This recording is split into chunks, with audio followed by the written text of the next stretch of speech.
Hello and welcome to another video in my series looking at the rules outline for the All Hell Let Loose 6mm World War II tabletop wargaming rule set written by David Wasilewski. This video is going to look in detail at the assault and close combat rules. Assault within All Hell Let Loose represents the close quarters firing and hand-to-hand combat that can occur particularly in built-up areas or at the final stages of an attack. For vehicles, it will generally represent firing at very close range rather than necessarily ramming or overrunning, but equally it could involve both of those. It's all wrapped under the same umbrella. Assaults are very risky and they are the deadliest form of combat in the game.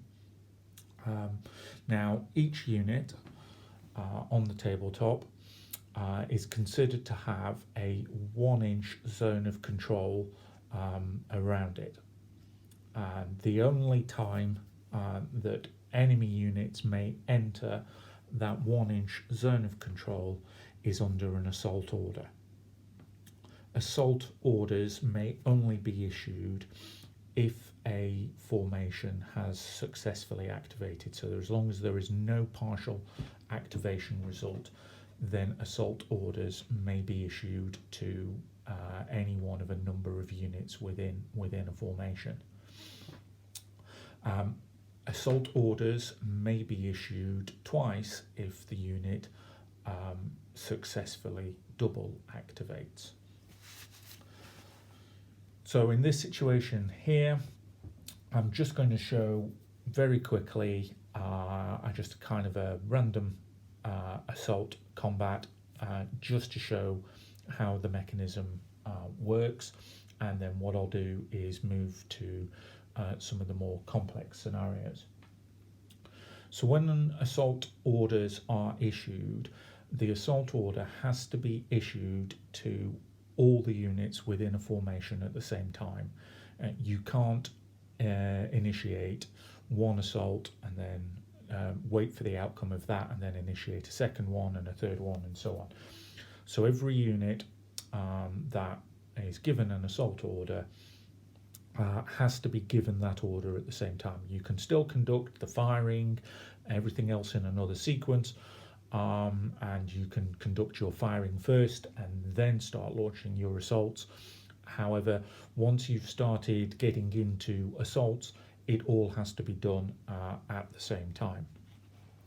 Now, assaults grant a move, which is exactly the same as the unit's regular movement.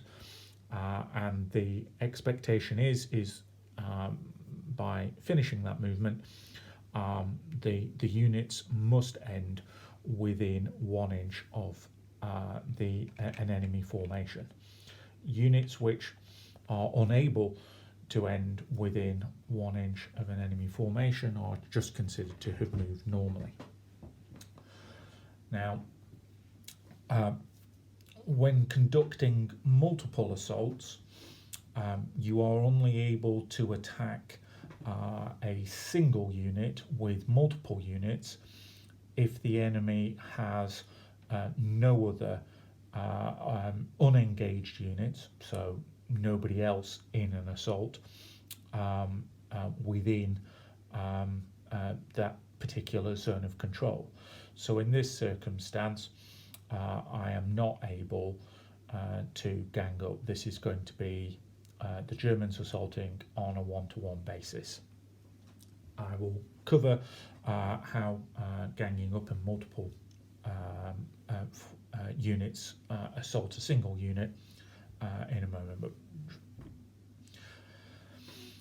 now the next key thing about assaults is the sequencing is very important, and the sequence is fairly straightforward, but undisordered defenders will go first in an assault. So in this case, I'm not undertaking any firing. I just want to show you just kind of how it works. We have 3 undisordered defenders. Now, the German player is regarded as the phasing player, and they determine the orders that the assaults take place. But each assault is an individual combat and is resolved separately. So in this circumstance, there's no benefit to the German player starting in one place or the other, and so we will conduct an assault on this British unit here. The quality of the troops and the situational position and advantages are essentially all combined into a single dice roll. The object of that dice roll is to roll as high as possible with a score of 6 or higher, resulting in the elimination of your opponent. So we'll begin our combat over here with this German unit attacking this British unit, and for the purposes of this game I'm just going to consider that both of them are regular. That grants a +1 advantage to the dice rolls of both units, and I'm going to consider that this is open territory that neither side is dug in, so this is essentially just a dice roll and both sides get a +1 modifier. However, because the British unit here is not disordered, it rolls first. That roll is the result of that roll is applied before the Germans begin their attack.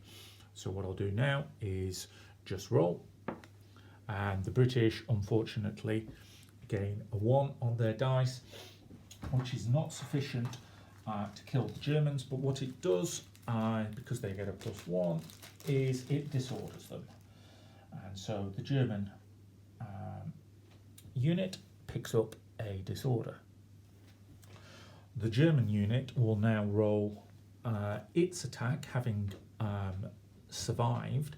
However, it now has a -1 on its assault because of the disorder.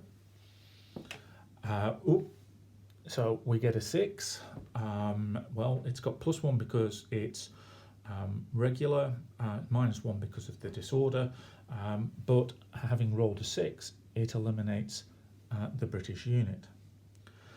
Now, that assault, that one individual assault, has now been resolved. The German player, because he had fewer units eliminated than the British player, may now choose to move his unit up to 2 inches in any direction. That can be forwards or backwards depending on the situation, and so in this circumstance I think I will continue and I will advance to put them into the position that the British were originally.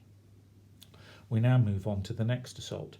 This unit is playing no part in that, but again the British player rolls first and they're at +1 on the dice, looking for as high as possible.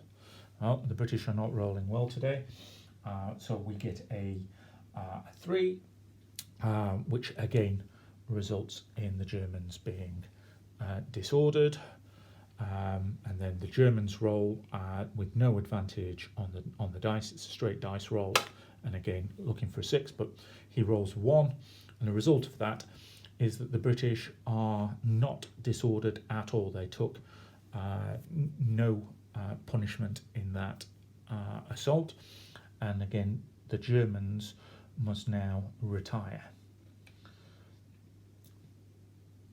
However, the British have a choice, and again they can move up to 2 inches in any direction. I think at this point maybe the British would kind of pull back into the buildings, and that might give them a little bit more comfort in the next combat. So again that assault has now been resolved, and then finally we have this assault here. So the British are at +1 on the dice and they go first. Oh, and we get a 6. +1 is 7, doesn't really matter. The 6 is perfectly sufficient and the German unit is destroyed. The Germans, because they are destroyed at this stage, do not get to roll back. There is no impact on the British unit, and the British player has the choice of moving in any particular direction up to 2 inches. So again, I think the British player will move into the buildings and kind of consolidate their position. That completes a very straightforward assault. What we'll now do is assume that the British, now having survived that and actually got a reasonable result, although they'll be disappointed about losing one of their 3 units, will now initiate assault of their own. Let's assume that they succeed with their activation, and what we would do next is we'll attack this unit here. And again, I'm just doing this for the purposes of the demonstration. This is not necessarily tactically sensible move. But what we can see here is that the British are now in a position where they can have 2 units assaulting a single German unit. And so this assault would work out subtly differently from the first one. Now, because the German defenders are disordered, they suffer suffer a -1 on their assault roll, but because they're disordered, they go simultaneously with the attacking troops. Now the British, because they have 2 units involved in the assault, attack with 2 dice. And again, the results from both dice are applied. All 3 dice are rolled at the same time. So in this particular situation, the Germans got a 5, +1 because the troops are regular, but -1 because of the disorder, so it stays as a 5, which means that 1 British unit has picked up 2 disorder, and the German player chooses which British unit to inflict the damage on. This disorder plays no part in this combat because the British go simultaneously, and with a +1 on both of those numbers, the British inflict or results are 4 and 5, resulting in 4 disorder being applied to the German unit, which is more than its resilience can stand, and so this unit is removed. Again, the British, having successfully destroyed more units than the Germans, are now entitled to move their units up to 2 inches in any direction, and so I think at this point, again, discretion being the better part of valour, the British will move into some buildings. Now, if the Germans then subsequently agree to continue their suicidal assault and they successfully activate, then this formation over here, even though it's got a disorder, can choose to continue or to make an assault. Disorder does not prevent a unit from assaulting, and they will obviously carry a penalty into the battle. It does not affect the order, so if they've attacked this disordered British unit, it doesn't matter that both sides are disordered. It is now a simultaneous assault, and so the Germans will be rolling with a penalty. So the Germans are on a straight dice roll, so they've got a 6, they've eliminated the British, but because it's simultaneous, the British are on a straight dice roll, +1 for being regular, -2 for the disorder, but +1 because they are defending cover, and they get a 2. So result of that is that the Germans take another disorder, but the British are eliminated. And again, the Germans may choose to move up to 2 inches in any direction, and they can do that as long as they do not end within the zone of control of any other British unit. And that's a very simple kind of multiple assault sequence over a number of turns. Another important consideration to bear in mind with assaults is that as assaults require movement, any formations that are in ambush, so for example here, looking at a representation of Grabner's charge, the British paratroopers are in ambush, the British are entitled to conduct ambush fire before any assault is resolved. So even after the assaults have been declared and the Germans have moved into position in order to initiate those assaults, the British are entitled to undertake their ambush fire. So all of these units here would be able to open up. And so because the Germans have to declare their assaults in one go, it is perfectly possible that only the surviving units will be able to initiate an assault. So even though some of the units back here may not be disordered, all assaults have to be declared at the same time, and you have to be able to reach the enemy zone of control in order to be able to take part in an assault. So actually in this situation, the Germans are very unlikely to be able to initiate an assault, simply because these 2 units will most likely be destroyed, and those are the only 2 units that are actually able to declare an assault, because the rest cannot get into the British position. Again, it's important to stress the zone of control, which means that this road is not open and that these units cannot streak down and reach some of the British units further back down the road. Here we have an American Sherman facing off against a Tiger and a Hanomag, and the American has succeeded with a double activation. Well, he can't shoot twice, the rules don't allow that, but he can assault twice. So the situation is that he could choose to begin his assault against either the Tiger or the Hanomag and then move on to Survivor, dependent upon the outcome of the attack. But given that he's facing off against a Tiger, well, he'd be at a disadvantage. With the way that assault works with armoured fighting vehicles is that the unit with the highest defence factor gains a +1 on their assault roll, and the unit with the lowest defence factor gets a -1 onto their attack roll. So again, if we consider that all the formations involved here are regular, that would give a +1 in all of these situations.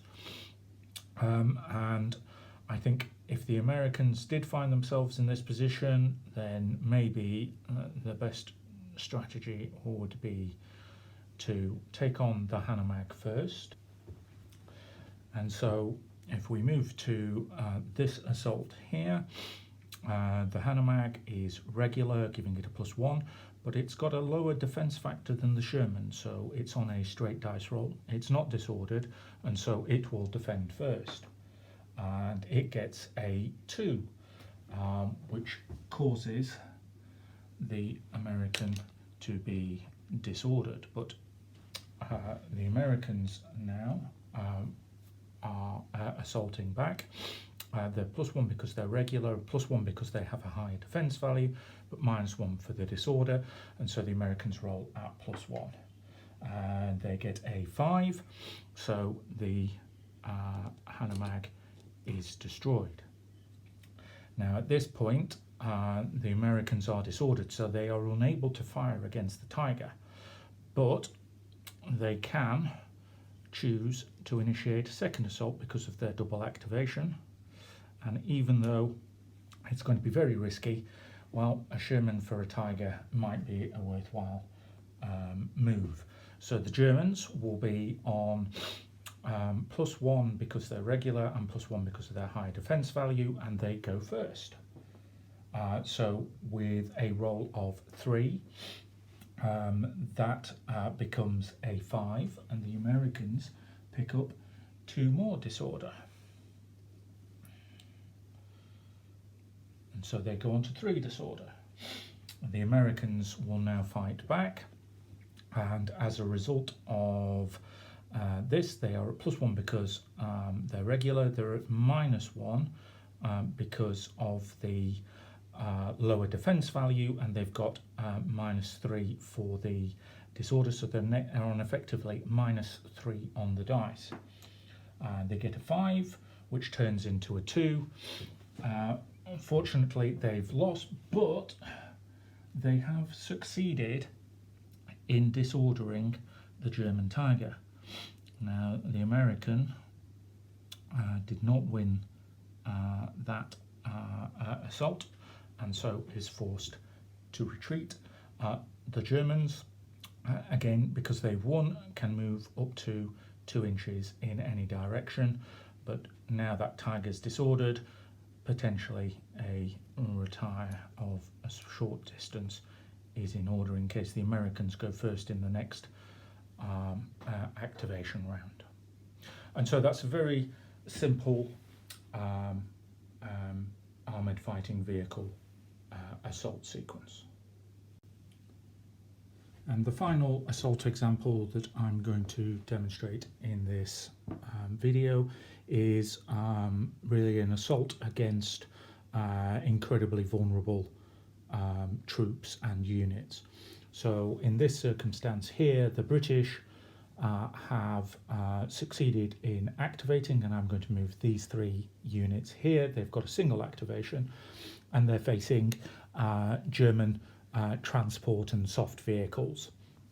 And now, assaults against soft vehicles, against deployed guns, and against troops that are forcibly retiring are automatically successful. But what that doesn't mean is that this infantry unit here can just wipe out all of these soft vehicles. What it means is they will automatically win any assault sequence, but again, that assault has to be declared. And so in this circumstance, that would mean that I would be moving 1 up there to assault the tractor, another one to assault the car, and another one to assault the Schwimmwagen. Now, again, the sequence is now ignored because these are soft vehicles that are being assaulted. It doesn't matter that they're not disordered, doesn't matter quality of the formation or whatever. What means is that effectively all 3 are automatically removed as each assault is completed. But in declaring the assault, moving and removing it, that takes an assault order. So each of my infantry units there can only destroy 1 soft vehicle, 1 retiring set of enemy per assault order. So if you successfully double activate, then clearly each one can remove 2. But it's not an automatic blanket removal of a formation or a unit. Whenever they're contacted, you actually have to declare and manage each assault individually. And so I've run through a number of examples there of assaults. Aircraft use pretty much exactly the same mechanism, but I will cover that in a separate video that will deal with aircraft and other special unit types. So I won't cover them here. I think it's very important to take away from this video that assaults are very deadly. They're not sure things. Even when you're in an advantageous position, you can still come out of an assault with a disappointing result. That the key is get the sequencing right. Very important to remember that undisordered defenders go first. They're still entitled to make ambush fire as you go in. The other things really to kind of take away are that better quality troops in a defensible position will make you pay for every inch of ground, and they are very, very difficult to shift. And so kind of bear that in mind. The key is preparing the ground for any assault. Get your artillery in, get smoke laid to allow you to get close, but above all, disorder the enemy and make sure you outnumber them. And that's the kind of the best way to conduct assaults. So hopefully you've got something out of that, and if you have, let me know in the comments, or like the video and hit the subscribe button, and I'll be back with another video shortly. Thank you.